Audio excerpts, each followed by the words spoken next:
జై భవాని. ఈ శుక్రవారం నాడు ఒక్కసారి కాదు అనకుండా నా ముక్కు పొడుకును తాకు. ఏ బంధమైతే నీకు దూరమైందని అల్లాడిపోతున్నావో ఆ బంధాన్ని నీకు దగ్గర చేస్తాను. నీ తల్లిని నమ్మి నీ దుర్గమ్మపై నమ్మకంతో ఇప్పుడే ఈ క్షణమే విను అని అమ్మవారైతే చెప్తున్నారండి. ఇక అమ్మ ఆశీర్వాదాన్ని పొందాలి అంటే ఖచ్చితంగా ఈ సందేశాన్ని వినాల్సిందే. అమ్మవారు ఈ శుభదినాన మన కోసంగా ఎలాంటి సందేశాన్ని తీసుకువచ్చారంటే, చూడమ్మా, ఒక్కసారి నా ముక్కు పొడుకుని తాకు. నిన్ను బాధ పెడుతున్న నీ బంధంలో మార్పు తీసుకువస్తాను. నీకు దూరమైన బంధాన్ని దగ్గర చేస్తాను. నిర్లక్ష్యం మాను. ఆలస్యం చేయకుండా ఇప్పుడే ఈ క్షణమే విను. ఆనందిస్తావు. నీకోసంగా నీ దుర్గమ్మ అన్నీ చేస్తూనే ఉన్నారు. ఖచ్చితంగా నువ్వు సంతోషించే ఒక గొప్ప వార్తను తీసుకువచ్చాను. ఈ రోజు నుంచి నాకెంతో ఇష్టమైన ఈ రోజు నుంచి నీ జీవితంలో మార్పు వస్తుంది. నిన్ను బాధ పెడుతున్న నీ బంధంలో ఒక మంచి మార్పుని నేను తీసుకువస్తాను. నీకు ఆనందాన్ని ఇస్తాను. నీ బంధమే నిన్ను బాధ పెడుతుంది కదా, అందుకు పరిష్కారం కూడా చెబుతాను విను. నువ్వు అనుభవిస్తున్న నరకం చూస్తున్నాను. వాటిని నువ్వు తట్టుకోవాలంటే ఎంతో ఓర్పు కావాలి, సహనం కావాలి, ధైర్యం కావాలి. ఆ ధైర్యాన్ని నీ తల్లిని నేనిస్తాను కదా. నువ్వు ఓర్పు ఇవ్వాల్సింది వాళ్ళు నిన్ను బాధ పెడుతున్నారు అంటే ఎలా ఉంటుందో నేను అర్థం చేసుకోగలను. మూర్ఖత్వం వల్ల కళ్ళు కప్పేస్తుంది కదా, ఏది అర్థం చేసుకోలేని పరిస్థితిగా ఉంది కదా. భార్య పిల్లల్ని సరిగ్గా చూసుకోకుండా కష్టానికి గురి చేస్తున్నారని కుమిలిపోతున్నావు కదా. బిడ్డా, అసలు నీలాంటి ఓర్పుతో ఉన్న భాగస్వామి దొరకడం వాళ్ళ అదృష్టం. ఆ అదృష్టాన్ని కూడా వాళ్ళు కాలదండుకుంటున్నారంటే ఆ విషయం కూడా తెలుసు. ఆ విషయం నీ యొక్క భాగస్వామికి కూడా తెలుసు. అయినా సరే కళ్ళు తెరవలేకపోతున్నారు. వాళ్ళ కళ్ళు మూసుకుపోయున్నాయి. కానీ నువ్వు ఈ దుర్గమ్మని నమ్ముకున్నావు కదా. ఈ తల్లి నీకు అండగా ఉంటుంది. నీ సమస్యని అమ్మకి అప్పగించావు కదా. నీ కాపురాన్ని నిలబెట్టి నిన్ను చక్కగా తీర్చిదిద్దుతాను. నీ బంధంలో, నీ భాగస్వామ్యంలో, నీ జీవిత భాగస్వామిలో మార్పు తీసుకురాబోతున్నాను. ఖచ్చితంగా నీ ఆశను నిలబెట్టేలా చేస్తాను. నువ్వు నాపై ఆశ పెట్టుకొని నమ్మకంతో ఉన్నావు కదా, అది నేను తుడిచివేయను. ఈ దుర్గమ్మని నమ్ముకున్న వారు అసలు వెనకడుగు వేయవచ్చా చెప్పు? నువ్వు ఎంతో అమాయకురాలైన నా బిడ్డవి. అలానే అమాయకంతో మంచి మనసు ఉన్న, సున్నితమైన మనసున్న దానివి. నీ జీవితంలో ఇన్ని అల్లకల్లోలు జరుగుతున్నాయి. ఎంతగానో కుమిలిపోతున్నావు. అందుకే చెప్తున్నాను, తప్పకుండా నీ బంధం మారుతుంది. నీ కష్టాన్ని తీరుస్తాను. నువ్వు బాధపడకు, అధైర్యపడకు. నీ ఓర్పుని కోల్పోవద్దు. ఇప్పటి వరకు, ఇది వరకు ఎంత ధైర్యంగా ఉన్నావో, ఎంత గంభీరంగా ఉన్నావో, ఎంత నమ్మకంగా ఉన్నావో, ఇకపై కూడా అలానే ఉండు. నువ్వు అనుకున్న పని అన్నీ జరుగుతాయి. నీ విలువ తెలుసుకొని మంచిగా మారుతారు. మంచివారే, కానీ తోటి వాళ్ళ అలవాట్లు, కొన్ని ఆకర్షణీయమైన కారణాల వల్ల కళ్ళు మూసుకుపోయున్నాయి. ఇల్లు, ఇల్లాలు, పిల్లలు, భాగస్వామి, పెళ్లి, బంధం అనే ఏమాత్రం ఆలోచన లేకుండా జల్సాల్లో మునిగిపోయి కుటుంబాన్ని అలక్ష్యం చేస్తున్నారు. కానీ ఇలా ఒకరి సంతోషంలో లాగేసుకొని వాళ్ళు ఎక్కువ రోజులు ఆనందంగా ఉండలేరు. వాళ్ళ తప్పు తెలుసుకుంటారు. నిన్ను, నీ బిడ్డలను, నీ కుటుంబాన్ని ఖచ్చితంగా వాళ్ళ విలువ తెలుసుకుంటారు. ఏమాత్రం అధైర్యపడకు. బాధపడుతున్న కన్నీళ్లు తుడుచుకో. ఓపిగ్గా ఉన్నావంటే నీ కాపురం చక్కబెట్టే బాధ్యత నాది.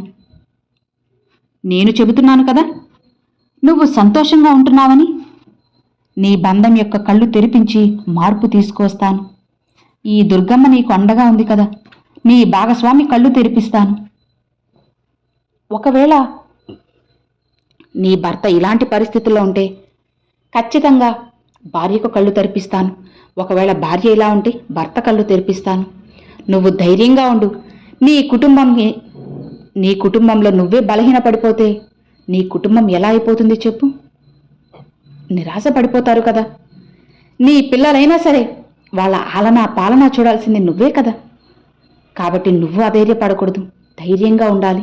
దుర్గమ్మ ఎంత గంభీరంగా ఉంటుందో నువ్వు కూడా అలానే ఉండాలి. నువ్వు ఆరోగ్యంగా ఉంటేనే కదా అన్నీ చక్కబెడతావు. రాబోయే సంతోషాన్ని నువ్వు అనుభవించే తీరుతావు. నీ కుటుంబానికి అంతా మంచే జరుగుతుంది. కాస్త సహనంతో, ఓర్పుతో, నమ్మకంగా అనేది ఉన్నావు. ఇలా ఉంటే చాలు. భగవంతుడు ఎప్పుడూ నీకు అన్యాయం చేయడు. ఈ దుర్గమ్మ నీకు మాటిస్తుంది, నా బిడ్డవైన నీకు మంచే చేస్తాను. దుర్గమ్మను నమ్ముకున్న వారికి చెడు అనేది జరుగుతుందా? అస్సలు లేదు. చెడుని నేను తరిమేస్తాను. నీ నరక యాతన అనేది తగ్గేలా చేస్తాను. నీ నరక ప్రాయం అనేది నేను తప్పిస్తాను. మనసులో బాధ కలిగినప్పుడు ఒక్కదానివే కృంగిపోకు, ధైర్యంగా ఉండు. నీ దుర్గమ్మ నీకు తోడు ఉన్నంత వరకు ఎలాంటి దిగులు లేదు. ప్రశాంతంగా నిద్రించు. నీ బంధంలో, నీ భాగస్వామ్యంలో నేను ఖచ్చితంగా మార్పును తీసుకొస్తాను. నీకు ఎంతో కావలసిన నీ ఇష్ట బంధాన్ని నీకు దగ్గర చేస్తాను. ఎలాంటి ఆలోచనలు చేయకుండా సంతోషంగా ఉండు. నీ కుటుంబాన్ని, ఆరోగ్యాన్ని, పిల్లల్ని జాగ్రత్తగా చూసుకో. అనవసరంగా బాధపడి సహనాన్ని తగ్గించుకోకు. ఆరోగ్యాన్ని పాడు చేసుకోకు. మనసుని బాధ పెట్టుకోకు. అతి త్వరలో నువ్వు కోరింది కోరినట్లుగా జరుగుతుంది. నీ భర్తలో కానీ, భార్యలో కానీ మార్పు తెచ్చి నీ కుటుంబం సంతోషంగా ఉండేలా చేసే బాధ్యత ఈ దుర్గమ్మది.